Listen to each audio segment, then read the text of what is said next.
Olá, eu sou Abraão, designer comportamental, e vim te dizer que Charles Xavier é o sujeito mais chato de X-Men.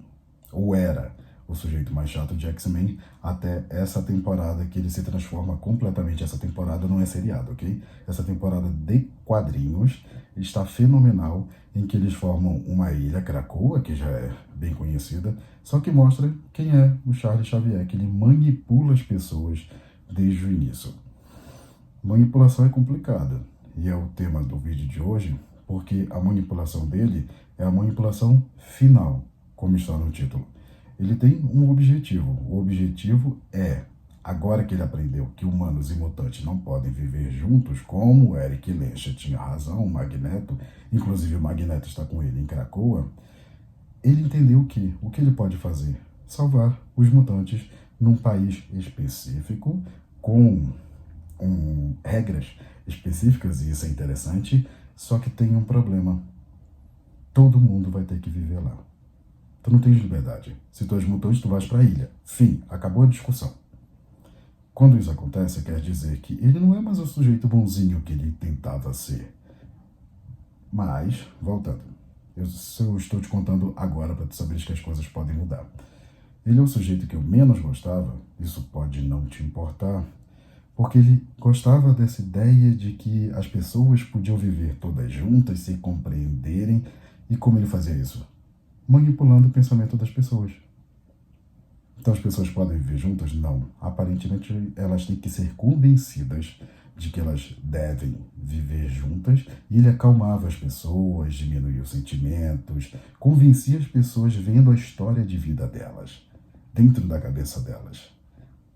O poder dele é telepatia, tem uma baixa telecinese, ele consegue mover pouquíssimas coisas, não é como a Jean, que pode mover boa parte do planeta. Ele consegue fazer poucas coisas na movimentação, mas ele é o maior telepata da Terra, ele pode controlar comportamentos pelo mundo inteiro. E o que ele escolheu fazer? Ele escolheu a paz, é o que se imagina antes dessa temporada, mas ele escolheu reunir humanos e mutantes. Ele faz isso fundando os X-Men. Qual a característica interessante que eu estou te contando nesse episódio, que parece que eu só estou falando mal do Charles Xavier? Ele manipula porque ele tem um plano. No plano é reunir as pessoas. Ele poderia simplesmente atacar o cérebro de todo mundo e fazer com que todo mundo se acalmasse e se aceitasse. Poderia? Poderia. Mas ele não faz. Ele faz isso em agrupamentos, em pequenos agrupamentos. Ele começa com os X-Men, ele vai para outros agrupamentos de mutantes, depois ele vai para humanos, ele vai para a ONU, e ele vai tentando convencer as pessoas de que é possível essa reunião entre duas espécies diferentes. Como se fossem duas espécies humanas diferentes, e nos quadrinhos são espécies diferentes. E qual a manipulação final dele? Ele é um modelo comportamental de pacifista.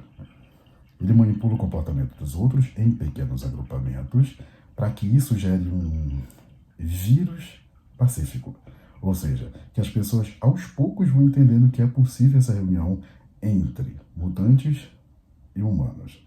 E como ele faz isso, ele é um modelo. Ele fala calmamente, ele interage com as pessoas, ele acolhe, ele tem uma escola de crianças e jovens que são abandonados pelos pais. Olha que bacana, ele é um benfeitor, por isso o nome dele é Professor X. É um professor mutante, e o X também é de Xavier, ok? Mas a ideia é, ele é um educador. Ele pode mudar o comportamento das pessoas, ele pode fazer com que as pessoas sejam melhores. Então ele é um modelo comportamental de manipulação. E é isso que tu vais precisar fazer se tu quiseres manipular o comportamento das pessoas. Tu terás de ser um modelo para as outras pessoas. E o modelo quer dizer, se tu queres que as pessoas te aceitem, tu vais ter que apresentar aceitação para o comportamento delas e informar que tu entendes completamente tudo aquilo que elas estão falando e tu podes te colocar no lugar delas. Essa é a tua fala. Não quer dizer que tu precisas fazer isso.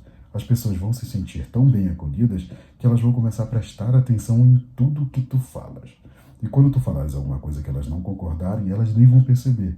Porque tu falaste por tanto tempo e tu falaste realidades a respeito da vida dela, que ela se sentia excluída, que ela se sentia abandonada pelos pais, abandonada pela sociedade, que ela não vai perceber que tu manipulaste o comportamento dela e tu disseste que ela tem que fazer aquilo que tu queres, aquilo que tu planejaste. A pessoa vai fazer parte do teu time.